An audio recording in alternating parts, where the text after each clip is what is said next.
کفارہ کیا ہوتا ہے یہ پچھلی کلاسوں میں جا چکا ہے کہ غلام آزاد کرنا یا مسکین کو کھانا کھلانا یا روزے رکھنا. تو یہ اللہ کی اگر قسم کھائے ہیں اور غلط قسم کھا لی ہے تو اس کا کفارہ دے کر کے اور پھر وہ صحیح کام کو کریں گے. کفارہ یعنی شریعت نے گناہ مٹانے کے لیے فرض کیا ہے کفارے کو. اگر گناہ مٹانا ہے تو یہ کفارہ دے کر کے آپ کو اوپر فرض کیا ہے گناہ مٹانے کے لیے. دوسری قسم وہ ہوتی ہے جو جھوٹی قسم کھائی جاتی ہے.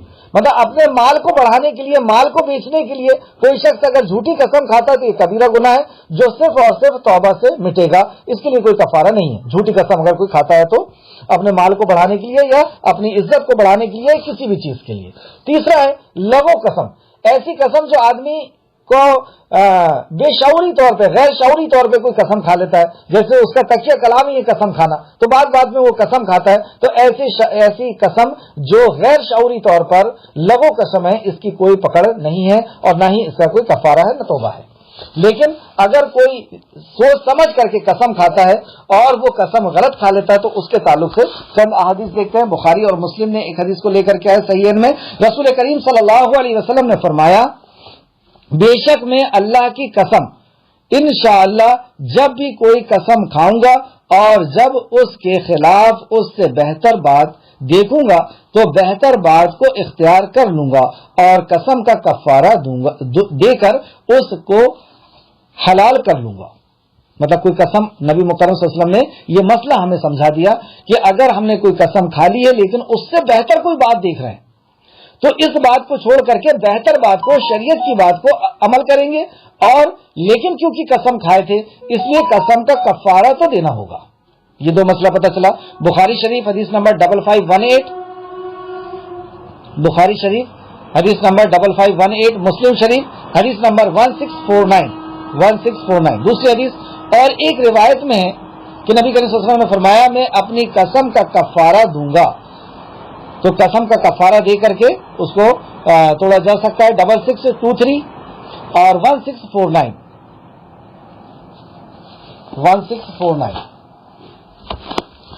اور بھی اس تعلق سے حدیث نوٹ کریں. ابو ہریرہ اپنے باپ سے بیان کرتے ہیں کہ رسول کریم صلی اللہ علیہ وسلم نے فرمایا اللہ میں جس چیز پر قسم کھا لوں اور پھر اس کے علاوہ دوسری چیزیں بہتر دیکھوں تو انشاءاللہ ضرور اس نیک کام کو کر لوں گا اور اپنی قسم کا کفارہ دوں گا.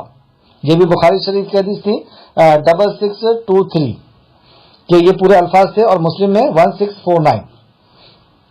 سیدنا ابو ہریرہ بیان کرتے ہیں کہ رسول کریم صلی اللہ علیہ وسلم نے فرمایا کوئی شخص کسی کام کے بابت قسم کھا لے پھر وہ دیکھے کہ زیادہ خیر دوسری چیز میں ہے، یعنی قسم کے خلاف